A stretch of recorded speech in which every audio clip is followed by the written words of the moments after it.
Xin Chào from Vietnam. Thank you so much for joining us today. We really appreciate it. This is Matt Javitt alongside Nikki Javitt. We are a traveling couple coming at you about 2 years into our journey. And today we're going to talk about how we have saved money during our travels over this time around the world and the things that we've learned along the way to help us save more as we come down near the end of it. As I said, we're in Da Nang, Vietnam, where this week reminded us how amazing travel can be. We were in a small town called Hoi An.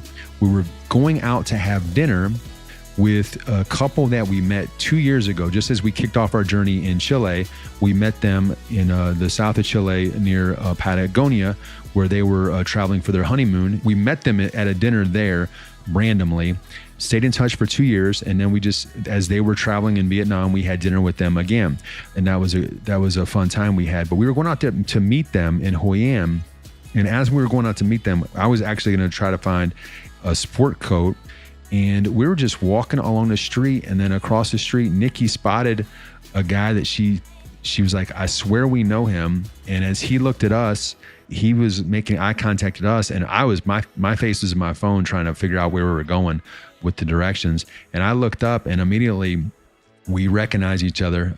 Leo from Italy. We actually met him in South Africa a year ago when we were doing our work away at a surf lodge in South Africa. So it's just amazing. Travel can be just so amazing. The fact that we met him in February of 2018, and here we are walking the streets in a random city in Vietnam. We were connected on Facebook, but he doesn't post anything. He's one of these silent guys. You never know where he is. So we had no idea he was going to be here. He probably had no idea where we were in the world, and we just randomly walked across each other, and there we were on the streets. And then we decided that we had to go get some drinks and catch up. So that's how amazing traveling can be.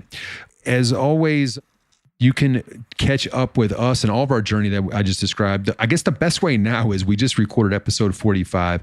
If you're just new to this podcast and you haven't listened to that podcast episode yet, check out episode 45. We break down our entire journey around the world and all the things, all the places we've been, all the locations and the time. Or if you want to see it in print, go to the Journey So Far tab on passportjoy.com, and that is an easy way to see it all. I break it down month by month, location by location, everywhere we have been. And as always, we put everything that we talk about in the show notes at passportjoy.com under the podcast episode listing. We break it all down. Especially today, there's a lot of things in here that if it's new to you and you're like, man, I remember that, and you're listening to the podcast and you're driving or something, you can always go to the website, and I have all the links there, and you can just click on over and find ways to, whether it's save time or money or the trips you want on all the episodes. All the show notes are there. And I've recently built a partners page at passportjoy.com/partners, where we break down all the places, and a lot of those places are the businesses that we use. A lot of those we describe today in this episode, but on that website, we keep that up to date on all the things that we're seeing out there that are cool and places that we use and love, and ways to save money along your journey. And whether it's your week-long or a weekend getaway, or if you're doing some long-term travel like we're doing, you can save money that way. If you can, please be sure to subscribe to this podcast if you haven't already. This really helps Nick and I get in front of new traveler listeners that might not be aware of our story, and leave a review on Apple Podcasts if you can. Apple is the best way to leave a review. We appreciate all reviews that you send us and all the notes that we get. We do appreciate that, but if you can leave it on Apple Podcasts, that's the best way to help us out. And if you would like to receive a brief weekly email of our adventures from the road that includes other fun stuff that's not on the podcast, every Thursday we send out weekly highlights of everything we're doing during the week and the locations that lie ahead, and just fun stuff along the way, whether it's highlights, tips, travel hacks, just things that we're learning along the way. Again, we're not professional travelers, but we've been doing it now for 2 years, and we feel like we're pretty good at it, and we've gotten better along the journey. And so we like to share that along the way and send you those emails every Thursday. Go to passportjoy.com to sign up for free. All right, let's get on to this episode.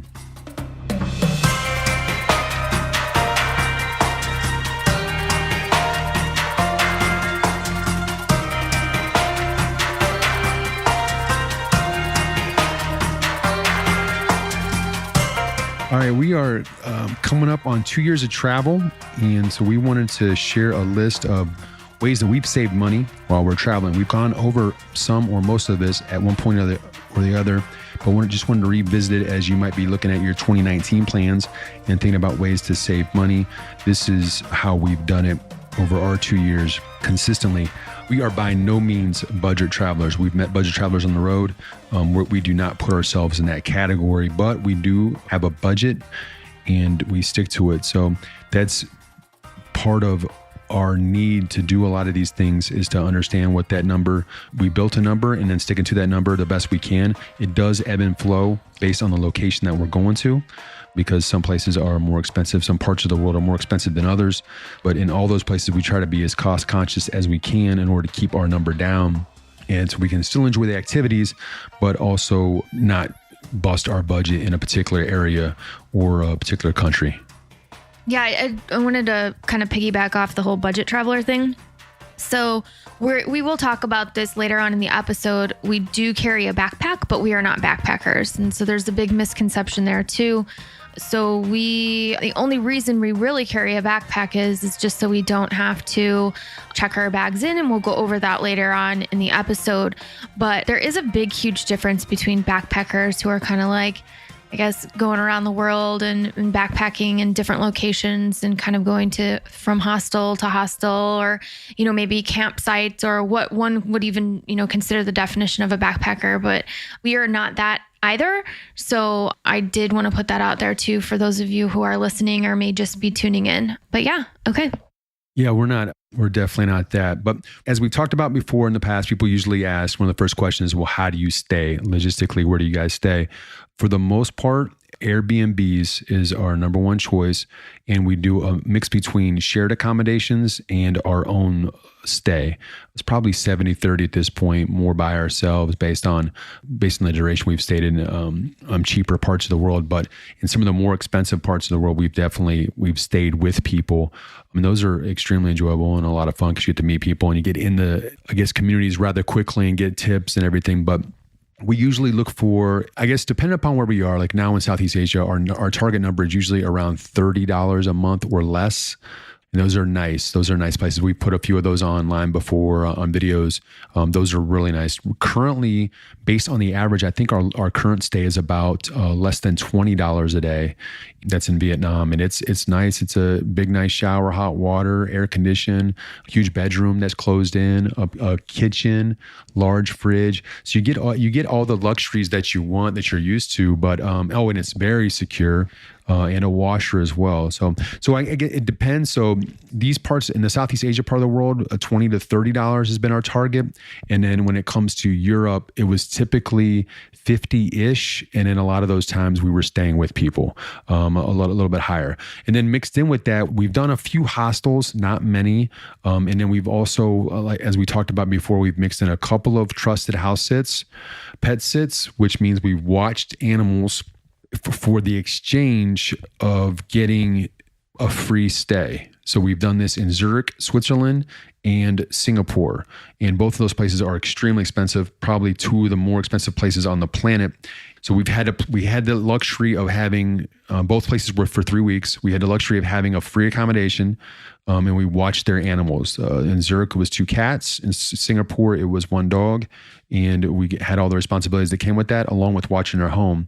But we got awesome places to stay. That said, because it does cost money to get there, it costs money to eat there, it costs money to live there, it's not always cheap, but it's definitely cheaper if you were going to those locations. And with the trust, we're big fans of trusted house sitters because it's great for pet owners. When we had animals, we wish we would have known about it because it would have saved us a lot of money and helped us with our own travel fund to go places, because we were spending a lot of money every time we'd go away for 10 to 14 days.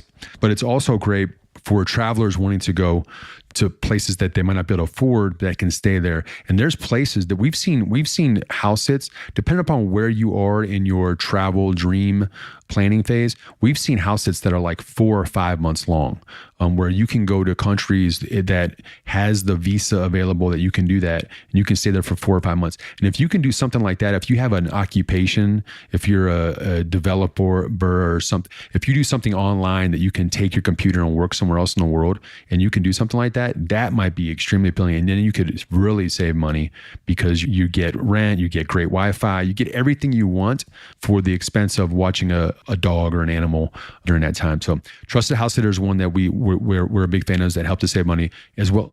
Yeah, and you can, like Matt had mentioned, you can pick cheaper places to go. We just picked the places that so happened to be super expensive because we knew spending 3 weeks in Singapore would be outside of our budget. Singapore is super expensive, and Airbnbs in Singapore run upwards of $150, $200 a night.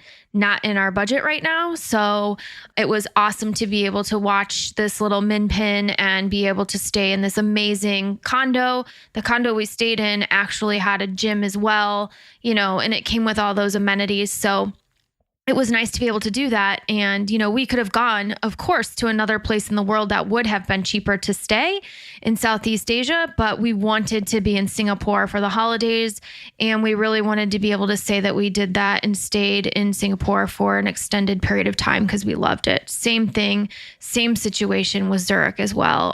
Just something that we couldn't have afforded to do for those 4 weeks that we were there. It's just extremely expensive. So, 3 weeks that we were there. It's just extremely expensive to stay. But again, like that was our choice. You can go anywhere you want and you can stay anywhere you want, provided that location has an available pet sit. The next thing that we're going to talk about is something that we've done 4 times now, and it is called Workaway. So it's kind of similar to Trusted House Sitters in the fact that you get a free place to stay, but the concept behind it is different in that you're not necessarily watching pets. Now, there could be pets on the property, but for Workaway, basically, it's an online company and it's just set up to promote fair exchange between travelers. And you're just supposed to be willing to work as a volunteer for hosts wanting to help with their businesses or projects or activities. So you're considered to be a volunteer or workawayer. And there's like a pre-agreed upon term on which you're going to work, whether it be 3 days a week for so many hours or every day a week for so many hours. And in exchange, you get a free place to stay. You're supposed to get meals. I'm not really sure what that all entails. We've never really gotten meals out of the deal. We've gotten some food like breakfasts at our first place in Antofagasta, Chile. We got some food in Greece, but the other places that we stayed, we did not get food. So we did one in Guayaquil, Ecuador as well. And then we did work at a surf lodge in Victoria Bay, South Africa. And really the reason why we chose to do Workaway was more so for the fact that not really necessarily the location, with the exception of Victoria Bay. I just really wanted to go there and spend a lot of time in South Africa because I fell in love with it the first go around when Matt and I had gone there a couple years ago and spent some time, a couple weeks in Cape Town. But it's really just about the relationships that you create with the people that are also doing Workaway. So unlike Trusted House Sitters, you're the only one going there. So you're going to a person's home, you're staying there, you're watching their home and you're watching their pet. But with Workaway, typically when you go there, there's other volunteers, and it creates just this amazing atmosphere where you can meet other volunteers or travelers, like-minded travelers such as yourself, and have fun. We've met amazing couples from around the world. You learn new languages, you exchange travel ideas, and you get to go out and do fun things. And for us, it was just more about creating those relationships and those bonds. And we've met some amazing people that we still keep in touch with to this day from the very beginning of our travels. And it's just a good way to meet people, be social, and just, have fun while doing some volunteer work. Yeah. So when it comes to accommodations, the idea is to understand where you're traveling, the best that you can plan that out so you can get an idea of how expensive it could be, because you have to look out for peak seasons and also festivals and holidays. You got to pay attention to those, because sometimes if you don't know about it, you just see that prices are a lot more expensive than they should be. There's likely a holiday going on there, and you want to double check that and maybe mix up your plans accordingly if you don't want to go there during that time. But keep an eye on, we've always kept a pretty good eye on accommodations. Now, we've done things that made prices more expensive, like I just described. We went to Amsterdam during King's Day because we wanted to see King's Day. So we've built it in that we did some things that didn't make sense on paper, but for the experience, we went ahead and did it anyway. So obviously accommodations and then flights are your biggest thing. And we've had discussion on flights before, but essentially we use Google Flights and Skyscanner to look for deals. It can be a long process to walk through that. So I'm not sure I'm going to go through all that right now, but the idea is also to, I know the US has better deals when it comes to credit cards that you can take advantage of. Recently, we just took advantage of a Southwest credit card that's had an unbelievable program to have a companion pass over the summer. As you watch for things like that pop up, definitely use those. We leverage the United points, and then we also use credit cards to get great points to use towards flights, whether they're shared point sharing systems or directly with the airlines, American Airlines or United in our case. It's definitely something you want to take advantage of because it can save you a lot of money in the process, because transportation and flights can be the biggest part. And then obviously the apps we've talked about in the past when it comes to Uber and Grab, those are great ways. And then some other things that we've used along the way that are important as a traveler is the Charles Schwab credit card or the Charles Schwab debit card. Setting up an account there and then being able to pull out ATM anywhere in the world helps with the fees. So essentially they take out the transaction fees whenever it happens. Then at the end of the month, they give you all that money back. So we've had months that have been as high as $50 some based on the number of times that we've used our credit card or our debit card, taking out money in a particular country. And that is across the board, no matter where you're in the world, they'll give you those transaction fees back. So that's, again, the Charles Schwab credit card or debit card. Just go on their website, do it as you would, and you get a debit card in the mail. Just set up a small travel account if you want and do it that way.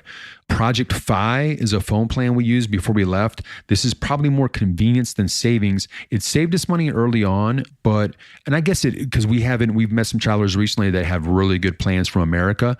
But again, Project Fi is great. It's through Google, because wherever we land in the world, we have Wi-Fi as soon as we get there, and we don't have to do anything as far as get a SIM card, which is really great. And the highest bill that we typically get is about $80. It's $20 a month for the membership, and then $60 is about as high as it gets because you get as much data as you need for about $60. And then if I do make phone calls on a mobile line, I will get charged for that. So my bill is typically around 100-ish. So being global, that seems pretty fair. And then Nikki totally got rid of her phone early in the process because we just didn't need it. Yeah, I haven't had a phone plan for about 1.5 years now. And I strictly use Wi-Fi. So if I really, really need, like I'm in a pinch and I need Wi-Fi right now, I can, what is it called? Hotspot. I hotspot off of Matt. I was going to say hot pocket because that's what he calls it, but I hotspot off of him and I can get some Wi-Fi off of his phone. But I mean, it's 2019. You can pretty much go in a cafe or like a supermarket, a gas station. I mean, just go in a public space and ask them for the Wi-Fi password and they're going to give it to you. I mean, I don't even know a place that makes you purchase anything anymore to get it. Maybe in the United States, it's different, but during my travels, I've never had an issue where I've asked someone for their Wi-Fi password and they've said no to me. So I just walk in, I get it, and I make phone calls through an app on my phone and through I don't even know, like a program on my computer. It's called Google Hangouts. And the good thing is I was able to keep my phone number and I just transferred it over to a program called Google Voice. And I still have my same phone number. So when I call people, it doesn't look like some funky international phone number that's calling people from around the world. They just see my old phone number coming up and I simply call them. And when I do it through my laptop, it's free. And I just load up on my cell phone. I've loaded $10 on my cell phone 1.5 years ago, and I still have a $4 credit. So that just goes to show you how cheap it is for me to make phone calls. So I just did that just for security purposes, like for me, for a security blanket, I should say. Like if I'm out and I, don't have my laptop, which I normally don't, unless I'm going to a cafe to specifically work on something. I did that just because I was like, if I need to make a phone call in a pinch and I'm on someone's Wi-Fi and I need to make a Google Hangout phone call through my phone, I put $10 on there. I still have $4 left, and that's 1.5 years later. So I've used $6 in 1.5 years. But it's a great way for me to save money. So we've been working off one phone plan for that long. And I just really think when you're a couple traveling, there's really no need to have 2 phone plans. I mean, it's overkill in my opinion. And there have been a couple instances where I did get a SIM card when we were in Bali. We were there for a month and I just felt like, okay, I'm going to be here for an entire month by myself. Not by myself, but I'd be walking around by myself sometimes. And so maybe I should get a SIM card. So that was like the first time I had done that after over a year of traveling. And I didn't even use the whole thing. But yeah, that's another option you can get, is provided your phone is unlocked, and my phone is. So another way to save money. SIM cards around the world are super cheap. That card for 15 gigs of data was $10. So, and again, I didn't even use it all, but another way to save some money. Yeah. And then something we've talked about before, Priority Pass. It came as a benefit to one of our, or 2 of our credit cards that we use, that gives you lounge access around the world to lounges in almost every major city that has a nice airport. And typically what it does is you arrive to the airport and you get there early, you go to the lounge, you get great places to sit. Sometimes you can even shower. They've got great Wi-Fi, refreshments, cocktails, a place to recharge your phone. And it's just relaxing and calm. And sometimes it has great food. It just depends on the luxuries that they give you. But a lot of the times it's really nice. So we love that, because if you're somebody that travels a lot, it can be a great cost advantage, because if you're somebody that goes to the airport and you spend $20 to $40 on food and drinks, then you're going to get your money back rather quickly with the Priority Pass. Now, we got it with both our Citi Prestige card and our Chase Sapphire Reserve. So both of those credit cards, I'm not promoting credit card usage, but in this case, it makes sense. If you're at a stage in your life of travel and you can afford to get those cards, I would get them. They do come with fees, but you get those fees back rather quickly. I think the fees wipe out anything that the cards cost, because each card is $450. One card gives $250, the other card gives $300 back in travel expenses right off the top. So as soon as you spend money, they give you that back in credit annually.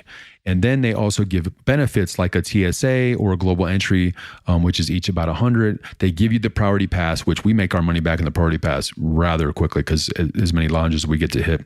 And then there's other perks that come with the credit cards. You got to look at each, but it's just where the travel insurance, lost luggage, all kinds of stuff that comes with the credit cards, that if you travel enough, they make total sense and they pay themselves back. The cost of the membership is, you get it back really fast if you travel enough.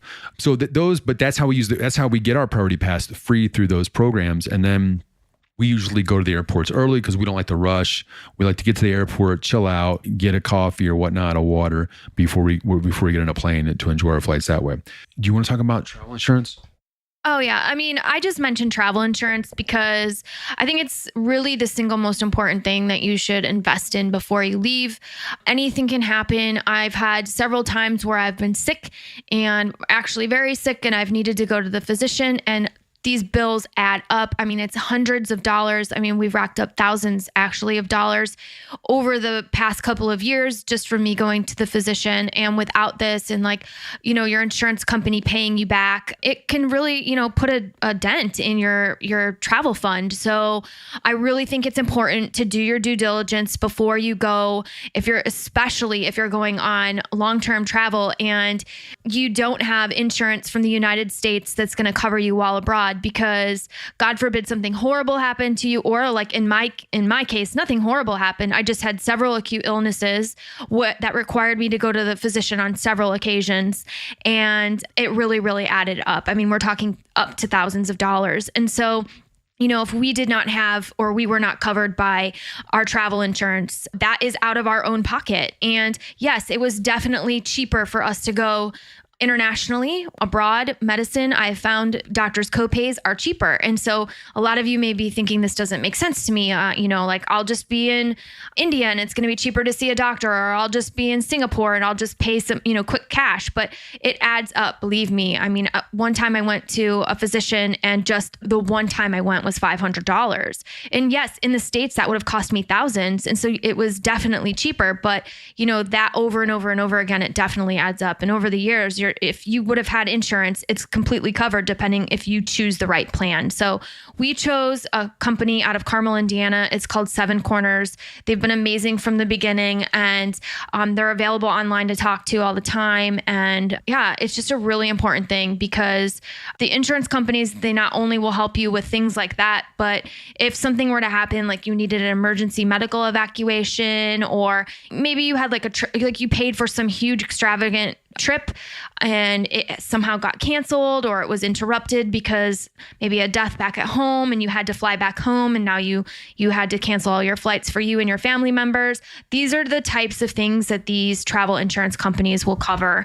And so I just think it's so important that people often forget about this, especially if you're going on short trips. And I actually just helped my parents with this. So they're going on a short trip for about a month to the Florida Keys, and it was the very first question my mom asked me. She was like, "Can you help me purchase this?" And I was like, "Good for you," because a lot of people don't even think about that. So just something to keep in mind. Our next tip is to pack light. This helps it's kind of free your mind. If you're traveling to somewhere that's warm enough where you can only take one bag, we're big fans of only taking on carry-on luggage rather than having to check baggage, because if you have to check it, obviously you get more fees that way.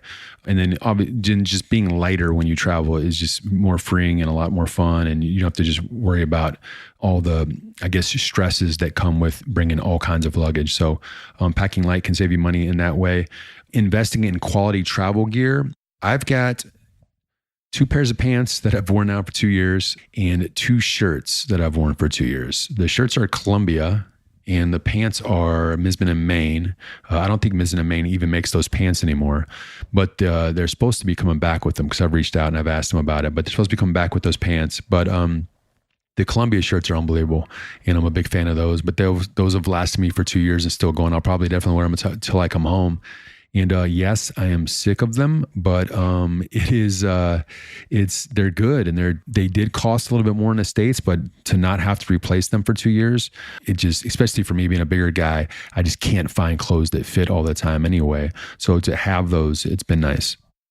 Yeah, I was just going to say the same thing. I invested in some really good travel gear, especially outerwear. Like I have a Patagonia coat that I wear, and it's just like, yeah, when I first bought it, I didn't want to spend the $200 on it, but I'm like, you know what, this thing's going to last me forever as long as I take care of it and, I don't get a hole in it. And it's true. Like I still have it. It's perfect. It's light. It carries well. And it's a great thing to do. And it sucks at the beginning because you're like, oh my God, I'm spending so much money on all these clothes, but you're going to spend more money on all these clothes that are just going to fall apart at the seams when you're traveling and you're unfolding and folding and putting this stuff in your bag and you're, trekking and you're hiking and you're doing all the things that you're doing and you're sweating a lot. And especially if you're wearing, I'm going to tell you this, especially if you're wearing a backpack and the backpack is on your back, it's going to rip at your clothes. So it's just something to think about, to really invest in really nice clothes, because the cheap stuff is just going to fall apart. And I did buy some really crappy clothes just to buy them, and they fell right apart and disintegrated in all these different washers and dryers that we use around the world. And I'm like, that was just dumb. I mean, I spend $10-15 on a shirt and it's just going to fall apart. So lesson learned. I already knew the lesson, but lesson learned.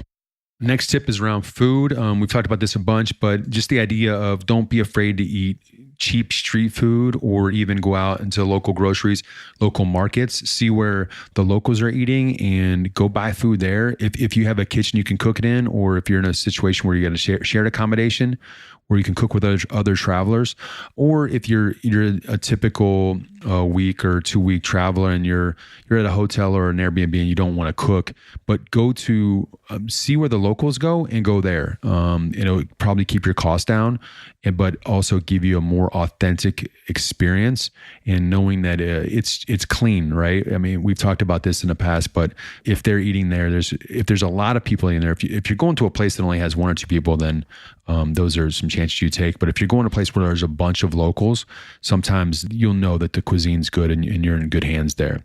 And we've talked about it before around transportation, but this could be a great way to save money when you're looking at buses, trains, tuk-tuks, or just walking.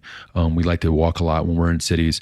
And then taxis can be more expensive, though we found that in places like where we are in Vietnam, the taxis are considerably, they're not cheaper, but they're about at the same rate as Grab, or cheaper depending upon the time of day, I guess, and where you're going. So always look at that. And then always look at trains and buses too. That this has been something that early on we took advantage of. And then we always look at it as we're planning to understand what are the options, because it's not always about time, especially if you're slow traveling like we are, but it also gives you a different experience.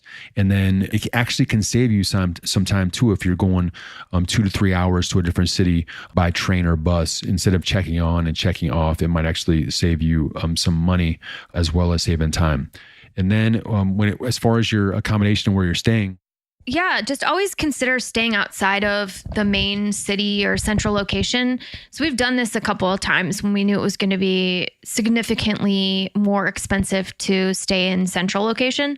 So like when we were in Cusco, Peru, and Alicante, Spain, and Venice, Italy, Prague as well, we stayed out just a little bit on the outskirts of downtown. And you know the saying, I mean, you're going to pay for the location. So when you're buying real estate, it's the same way. So you just look for Airbnbs outside of the tourist attractions, and then you can always look into taking a taxi in or just public transportation. And that's exactly what we did. And we saved a significant amount of money. Yeah, Lisbon as well. I mean, we were in the main-ish area, but yeah. Yeah, I mean, but yeah, you'll save a lot of money, and it's not like you're missing out. I mean, if there's a festival going on and you want to be in the action, for sure. But again, you're going to be paying for that. So just don't be scared to do that, because when we stayed in Cusco, it was awesome. We stayed in this Airbnb right outside, and we were able to walk in, and the walk was like 20 minutes. It wasn't even bad at all. And I didn't feel like I missed out on anything in that, other than the fact that I was cold when I walked. But I mean, it wasn't that bad at all. Another thing that we are going to talk about is don't be scared of bargaining. So there's a lot of times we talk about going to the markets all the time. So whether it's like an outdoor market or indoor market, whatever it may be, people are always selling stuff. And as long as you're respectful about it, just know that there's always some wiggle room. And Matt always has said this, if you're going to start bargaining, just make sure that you're doing it with the intention that you really want that product and you're going to buy. So don't do it to just like mess with someone. So if you see something you really like and you start bargaining with that person and they start bargaining back with you, then make sure you're going to walk away with the product. But yeah, I mean, bargaining can save you a lot of money. And then to piggyback off of that, don't buy everything that you see. So souvenirs can wait, especially if you're traveling long term. So in our travels thus so far, I have not bought one souvenir for myself. We've bought things for other people and shipped them back home, etc., or shipped them to our home to keep for later. But it's just like, you don't have room for it anyways. What are you going to do with this stuff? And it's just, a lot of it's just going to collect dust at your home. And I mean, is that why you're traveling? Just to collect things along the way? So I just think it's a way that you can definitely save money. And I mean, if there's something that you're really dying to get and it's for your home or whatever, that's cool. But I mean, a lot of these things that I see that they're selling in these stores are duplicates of duplicates of duplicates that I've seen in every country. And it's hilarious to me because they're like, oh, this is handmade. This is handmade. It's like, well, I saw that handmade in Vietnam and in Singapore and in Hong Kong and in Bali, and it was all the same thing. So there's no way that you painted that handmade here. So I don't know where they're making this stuff, but they're mass producing it in some huge warehouse somewhere, and it's landing in every single country around the world. But just be aware of all that. And I'm sure you guys know that, but the souvenirs that you find are not always going to be this like unique thing that you find. So you can save some money that way. Another way that we have definitely saved money is foregoing like luxurious things. And when I say luxurious things, I'm not talking about like buying houses and cars. I'm more so like talking about like the little extras that we would pay for when we lived at home. And so like manicure and pedicure days for me are completely gone. Like, I don't even think about that stuff anymore. I used to do that when I was at home, like every couple weeks. I'd pamper myself after, what I thought would be like a long, hard work week. Now I'm just like, you know what? I'd rather save my money and spend that on some sort of adventure or our next stay. I mean, I'm not going to drop $50 to get my hair done or to drop $50 to get my nails and toes done. So just the expensive salon days are just fewer and far between. And yeah, those are saved for me with World Barbershop Adventures now, because we know that I'm doing that. So I can't say, I guess I'm eating up Nikki's budget when I'm going to the Tokyo Barbershop and my man down in Bali Barber. Oh my God, he's so bougie. But yeah, and then like for Matt, I mean, I don't want to speak for him, but we all know he's talked about this before, but he loves to hang out with the guys and, smoke the cigars and drink his fine whiskeys and blah, blah, blah. But I mean, it's not that he doesn't do that, but they're more so this kind of thing is enjoyed on a special occasion. We're not doing this every week and eating out at or like fine dining and eating out at restaurants like every single week. Like we're shopping at grocery stores and things like that and trying to be very health conscious and just it's just a different type of lifestyle. So we try to focus on spending our money on seeing the world and experiencing these things or experiencing life events as opposed to, going out and having a cocktail or getting a mani or pedi done. So I don't know, just foregoing those luxuries that you were used to before. It's just now everything that we spend our money on is definitely focused on travel.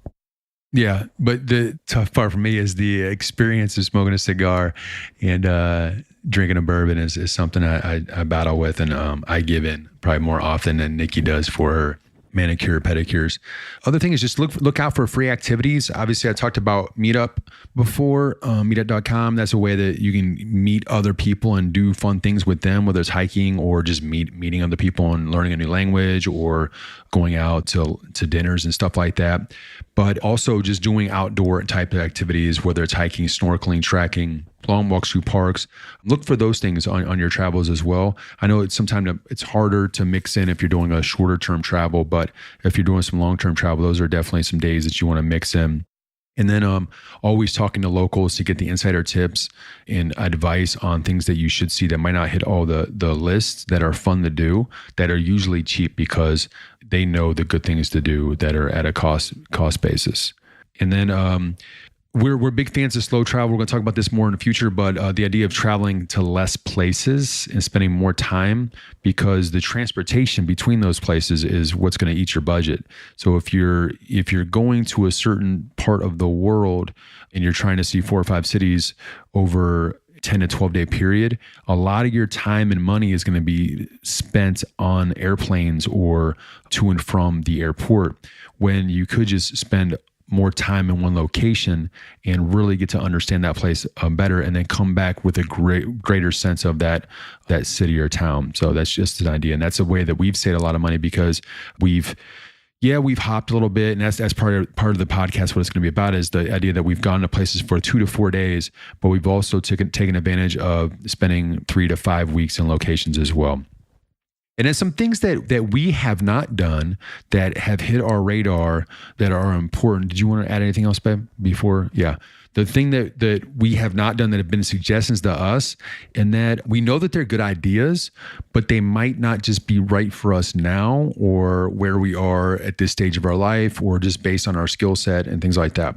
But a way that we've seen travelers make money while traveling is teaching English to Chinese students. This is a big one. There's a website called VIP Kids where we've met several travelers now. I guess it's almost many travelers now that do this. And we've actually heard them through their rooms doing the teaching, but they're essentially teaching children ages 5. We've looked into things at ages 5 to 13. They're teaching them English for 22 minutes per course online. So as long as you have a good Wi-Fi, you set up a profile, you go through the interview process, you get on there, you can make anywhere up to $22 an hour. And there's different websites, so it's not just that one, but that one particular one that we've heard about so often is called VIP Kids. And they all swear by it, and they say it's good money, and it's a great way for them to subsidize their travel money. And some of them I've met one couple in particular that have been in Thailand for over a year now.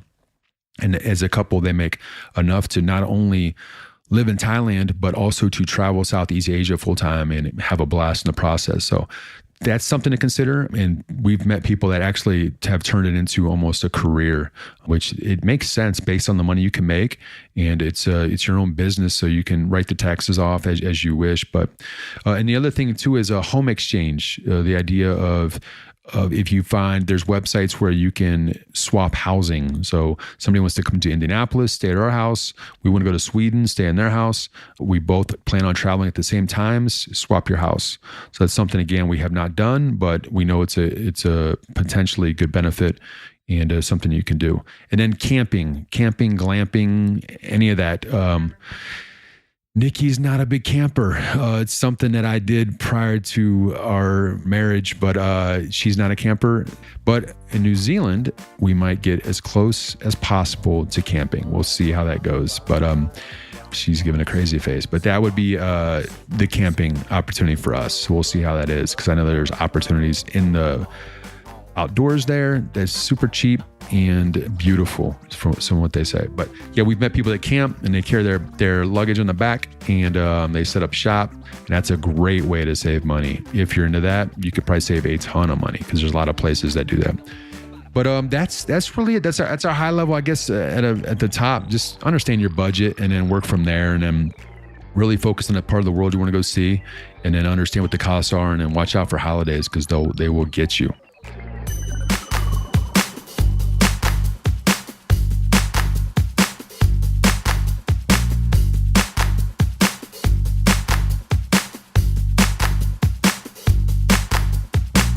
And that is it for this episode. Thanks again for listening.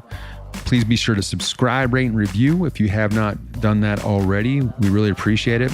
And as always, you can find the important links that we talked about today in the show notes. There's a lot of things that we mentioned. You can go in the show notes under the podcast tab at passportjoy.com.